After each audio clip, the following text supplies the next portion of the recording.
बेशक 1962 के युद्ध में हम चीन से पराजित हुए थे, इसमें कोई दो राय नहीं है कि चीन ने हमारे 38,000 वर्ग किलोमीटर का जमीन कब्जा भी कर लिया था और अचानक से युद्ध विराम की घोषणा करके दुनिया में भारत को नीचा दिखाने की कोई कसर बाकी भी नहीं छोड़ी थी।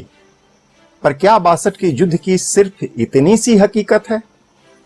क्या कभी आपके मन में यह सवाल उठा कि हम हारे कैसे? क्या हुआ होगा सीमा पर हमारे बहादुर और जाबाज सैनिकों को अपना पराक्रम दिखाने का मौका मिला भी या नहीं? ऐसे और भी कई सवाल हैं। इसका जवाब तलाशने के लिए मैंने 62 के युद्ध से जुड़े ऐतिहासिक दस्तावेजों का अध्ययन किया है। अध्ययन के दौरान कई जानकारी मेरे हाथ लगी, पर जो सबसे महत्वपूर्ण जानकारी थी वह रेजांगला के समीप हुए युद्ध से हमको मिला। पता चला कि उन दिनों भारत और चीन के बीच रेजांगला पोस्ट पर सबसे भयंकर और खतरनाक युद्ध हुआ था। रेजांगला का यह पोस्ट लद्दाख के चुशुल घाटी में है। रेजांगला का यह युद्ध भारत और चीन के बीच 62 में हुए युद्ध का सबसे टर्निंग पॉइंट भी माना जाता है। मेरा मानना है कि रेजांगला के युद्ध को ठीक से समझ लिया जाए तो चीन के साथ 62 में मिली पराजय को समझना आसान हो जाएगा। लिहाजा आज हमने रेजांगला युद्ध की पूरी पड़ताल की है। देखिए इस रिपोर्ट में।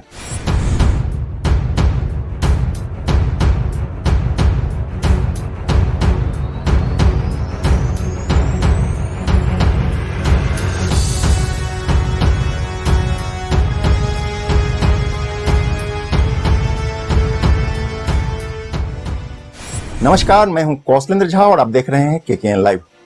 खबरों की खबर और लीक से हटकर खबर के इस सेगमेंट में आज हम पड़ताल करेंगे रेजांगला युद्ध की, पड़ताल करेंगे भारतीय फौज के पराक्रम की और पड़ताल करेंगे उन हालातों की जिसमें 62 का युद्ध लड़ा गया था।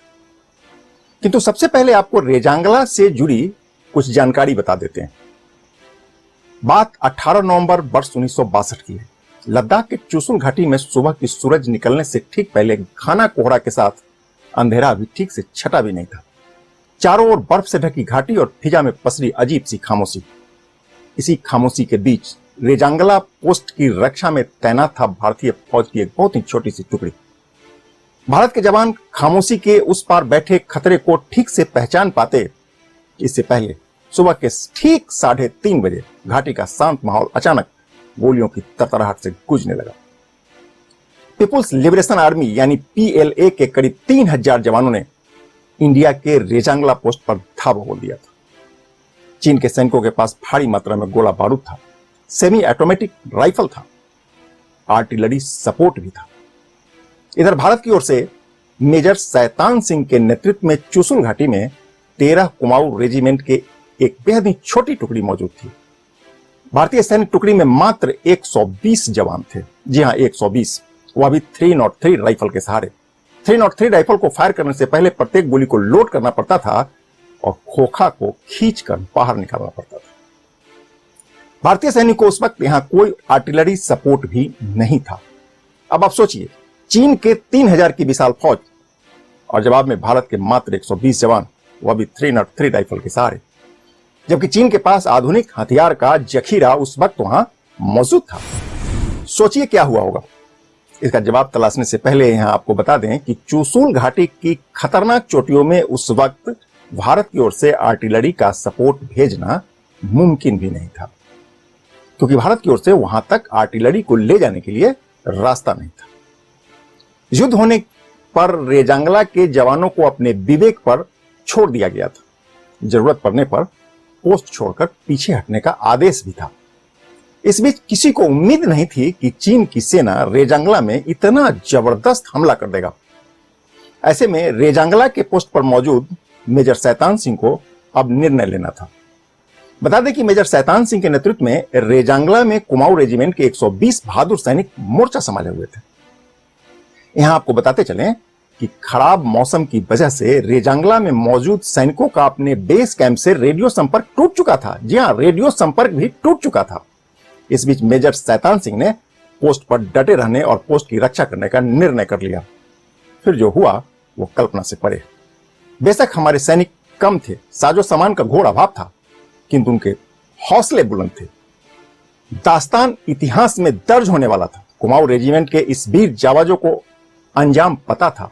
वह जान रहे थे कि युद्ध में उनकी हार तय है, लेकिन इसके बावजूद बेमिसाल बहादुरी का प्रदर्शन करते हुए उन्होंने अपने बेमिसाल शौर्य का प्रदर्शन करना वहां पर मुनासिब समझा। मेजर शैतान सिंह की टुकड़ी ने आखिरी आदमी, आखिरी राउंड और आखिरी सांस तक लड़ाई लड़ने का हुंकार भर दिया। नतीजा 13 कुमाऊं के 120 जवानों ने युद्ध के पहले 2 घंटे में ही चीन के 1300 सैनिकों को मार गिराया। बाकी के चीनी सैनिक भारतीय पराक्रम के सामने टिक नहीं पाए और मैदान छोड़कर भाग गए। 3 गोली लगने के बाद ही मेजर शैतान सिंह ने पोस्ट नहीं छोड़ा। हालांकि बाद में वो शहीद हो गए। इस लड़ाई में भारत के 117 सैनिक शहीद हुए और बंदी बने एक सैनिक भी चीन की सरहद को पार करके भागने में बाद में कामयाब हो गया था। मेजर शैतान सिंह को मरणोपरांत परमवीर चक्र से सम्मानित किया गया था। बाद में कुमाऊं रेजिमेंट के इस सैन्य टुकड़ी को 5 वीर चक्र और 4 सेना पदक से सम्मानित किया गया था। सैन्य इतिहास में किसी एक बटालियन को एक साथ बहादुरी के इतने पदक पहले कभी नहीं मिले थे। रेजांगला के इस युद्ध में जिंदा बचे रामचंद्र यादव को बाद में मानद कैप्टन की उपाधि से नवाजा गया था। रामचंद्र यादव 19 नवंबर को कमान मुख्यालय पहुंचे थे। इसके बाद 22 नवंबर तक उनको जम्मू के एक आर्मी हॉस्पिटल में रखा गया था। रामचंद्र यादव ने अपने सैनिक अधिकारी को युद्ध की जो कहानी बताई उन दिनों, दरअसल वह रोंगटे खड़ी करने वाली। रामचंद्र यादव ने बताया कि मेजर शैतान सिंह के आदेश पर वे इसलिए जिंदा बचे ताकि पूरे देश को 120 जवानों की वीर गाथा का पता चल सके। उनके मुताबिक युद्ध के दौरान चीन की सेना 2 बार पीछे हटी और रीइंफोर्समेंट के साथ फिर से धावा बोल दिया। शुरू में चीन की ओर से काफी उग्र हमला हुआ था, किंतु भारत की ओर से की गई जवाबी फायरिंग से चीन के सैनिकों का हिम्मत टूट गया, हौसला टूट गया। वो पीछे हटे और दोबारा हमला किया। इधर भारतीय सैनिकों का गोला बारूद खत्म होने लगा था। मेजर शैतान सिंह ने बैनेट के सहारे और नंगे हाथों से युद्ध लड़ने का फैसला कर लिया। कहते हैं कि उस वक्त वहां एक सिपाही मौजूद था, उसका नाम था राम सिंह। दरअसल वह रेसलर रह चुका था। मेजर शैतान सिंह से आदेश मिलते ही सिपाही राम सिंह दुश्मन पर टूट पड़ा और एक साथ 2 चीनी सैनिकों को पकड़कर उसका सिर आपस में टकराकर दोनों को एक साथ मौत के घाट उतारने लगा।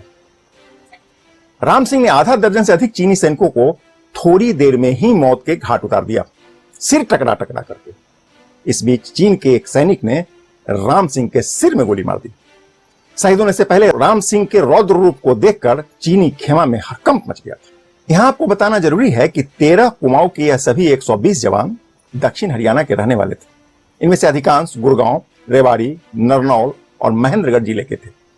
रेवाड़ी और गुड़गांव में रेजांगला के वीरों की याद में भव्य स्मारक बनाया गया है, जो आज भी वहां मौजूद है। इतना ही नहीं, बल्कि रेवाड़ी में हर साल रेजांगला शौर्य दिवस भी मनाया जाता है और यह बहुत ही धूमधाम से मनाया जाता है। अभी तक आपके मन में सवाल उठने लगा होगा कि पहाड़ की बीहरों में हुई इस युद्ध को रेजांगला युद्ध क्यों कहा जाता है। दरअसल लद्दाख के चुशुल घाटी में एक पहाड़ी दर्रा है। इसको स्थानीय लोग रेजांगला का दर्रा बोलते हैं।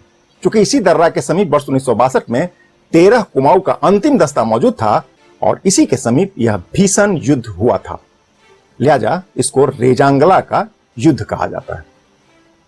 लद्दाख की दुर्गम बर्फीली चोटी पर चीनी सेना के साथ हुए रेजांगला युद्ध की गौरव गाथा अद्वितीय है। हम आपको बता चुके हैं कि यह युद्ध 18 नवंबर की सुबह में शुरू हुई थी, किंतु भारतीय सेना के सामने परीक्षा की घड़ी 17 नवंबर की रात में ही शुरू हो चुकी थी।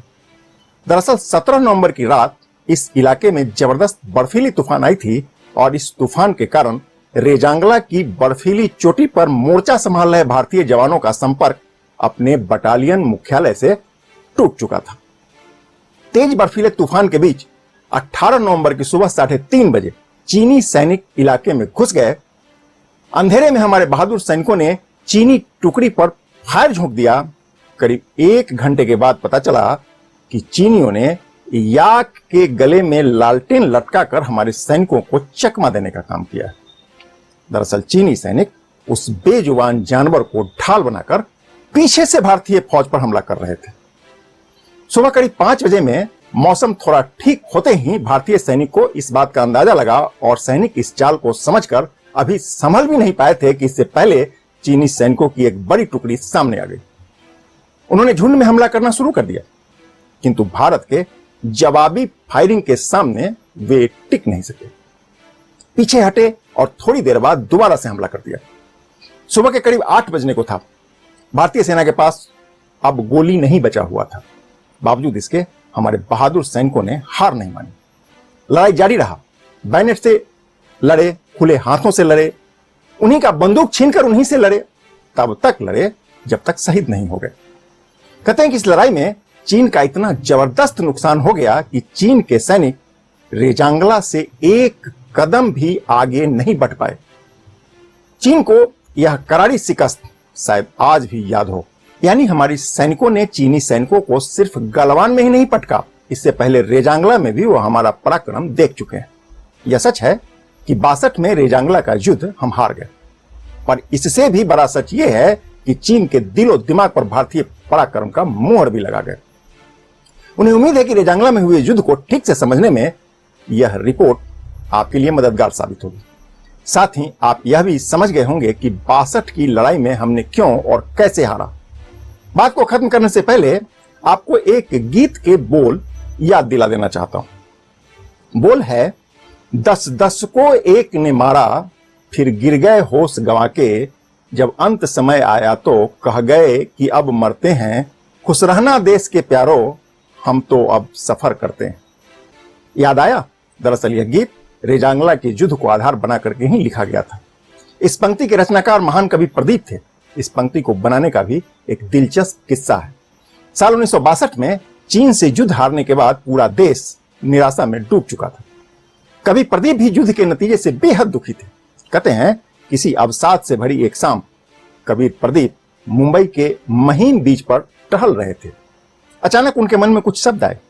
तत्काल उन्होंने अपने एक साथी से कलम और कागज मांगा, किंतु उसके पास उस वक्त कागज मौजूद नहीं था। इसके बाद कवि प्रदीप ने अपने जेब से सिगरेट का एक डिब्बा निकाला, सिगरेट सुलगाई और डिब्बे पर ही शब्दों को उकेर दिया।